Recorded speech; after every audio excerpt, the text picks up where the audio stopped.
Hey everyone, welcome back. Tactician Tom, that's my name, I guess.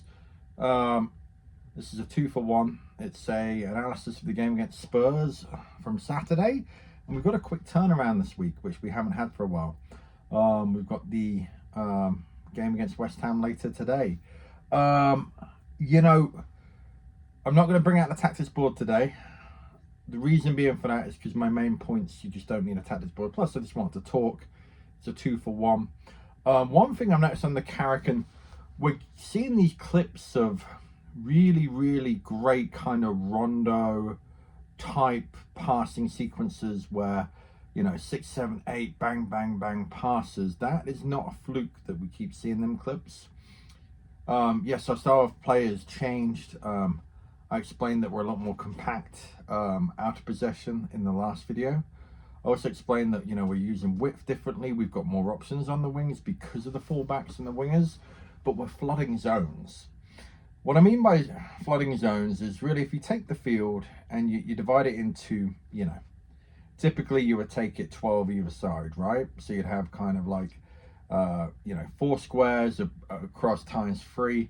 You're looking at zones of the field. And I know Pep Guardiola is a big advocate of this. I've seen this in coaching courses. Basically, you're looking at zones on the field and how you can have numbers over in that zone. How can you manipulate being in possession, the first attacker, second attacker, third attacker. What I mean by that is the first attacker is the person on the ball. The second attacker is the most immediate, obvious option. The third attacker is another option. Fourth attacker. And what I noticed when Manchester United, and when I said this about Ruben Amorim's philosophy, is when we had the back three and they were pressed into the other opponent's half trying to beat a low block, the right centre back and left centre back were so limited in options because A, they had a limit in where they could go with the ball because of the formation, because of the style, and B, they had a limit of how they could then move, because once you pass the ball, you are then directly, you're even the second attacker, third attacker, and you rotate like that. And then as you kind of teach people that philosophy, which people have used different names around that, you get to understand, okay, I'm constantly involved in the game, but where am I in conjunction to the option, the movement, and, how am I going to penetrate?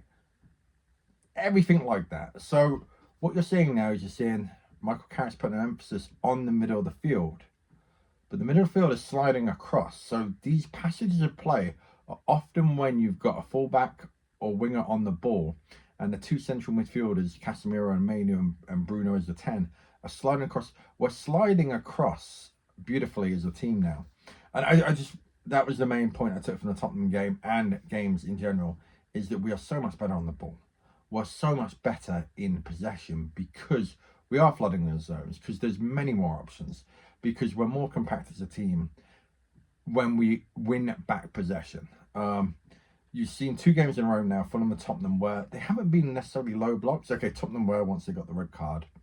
But what you've had is a situation where we've had to break down teams, but we've never had to really kind of like, we weren't in possession the whole time in the game. There was a bit of back and forth, at least again with Tottenham in the first 30 minutes, and especially with Fulham.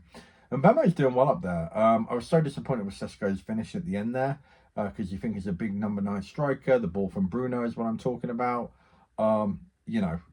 Fantastic. He's in there, and it's like, put that away, lads. Such a tame, weak effort for a number 9. But I think he'll go with the same team yet again tonight. I don't think there's any injuries. I don't think there's any suspensions, and I'm really looking forward to the game against West Ham. I will then transition into the West Ham preview now. The West Ham, again, they're gonna match us. Nuno is a great counter-attacking manager. The favour, I actually think it's better for us that we're playing away from home. And the fan base there, they're demanding.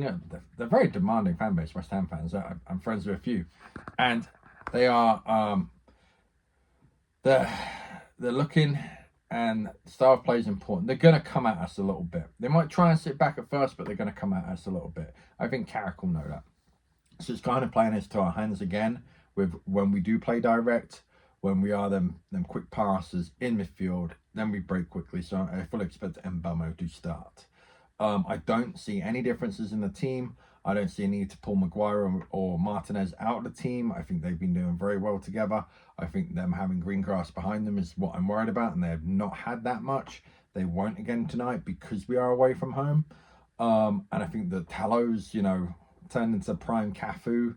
Only joking, but he's playing very well on the ball all of a sudden. Sure, again, I mean, you can see the confidence kind of going through the team. I'm a little bit worried about Casemiro tonight, just with legs. It's a short turnaround. I think the way we've got the season set up right now, the 1 a week football, we don't have a game now for 11, 12 days, I think.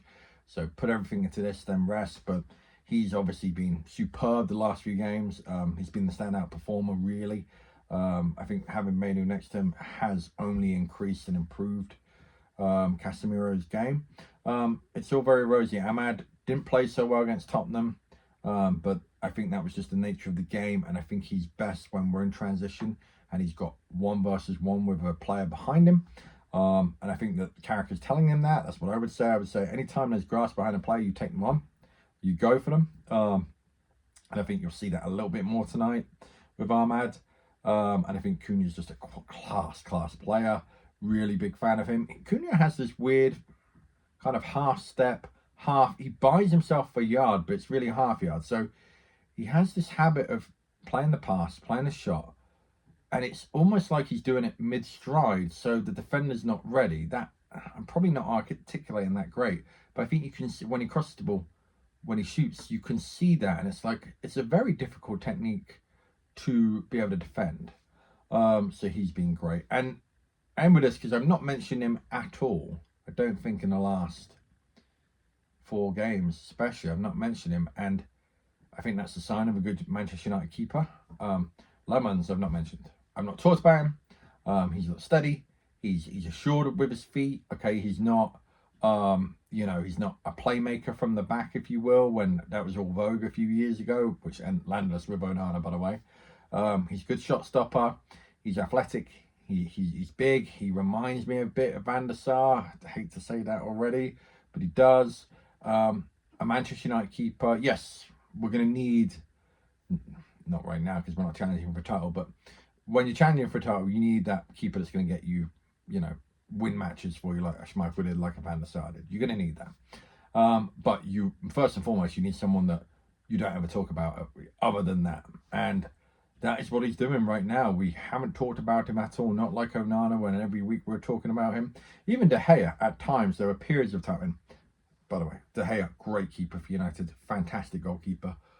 To compare Lemons to him already would be insulting, I think. So I'm not doing that. I'm just saying that so far, if this continues, I'm very happy that Lemons is not, if someone could correct me on the pronunciation as well. I think I've pronounced it 2 different ways. But I feel like he is just steady, and that's what you need first and foremost. And I think he's got a bit of a leanness to him as well. So super happy. I think we're going to win again today. I think that would mean that we're chasing down, we're right. I think that would put us above Villa, which is crazy. And I think they'd have a game in hand, but I think now we've got a bit of a cushion between Liverpool. We're chasing Villa. I mean, let's see what we can do this season. If I was going to guess right now, I think we're going to go for a sticky patch, but I do think we'll finish 4th in the league. Like this video, subscribe to my channel. I really appreciate that. And comment. The comments are great, and I try and respond to them. I definitely give them a like. I definitely read all the comments. So here's to Manchester United. I'll probably do a analysis of the West Ham game over the next couple of days afterwards, because we've got a break now. And I appreciate it. Cheers. Bye.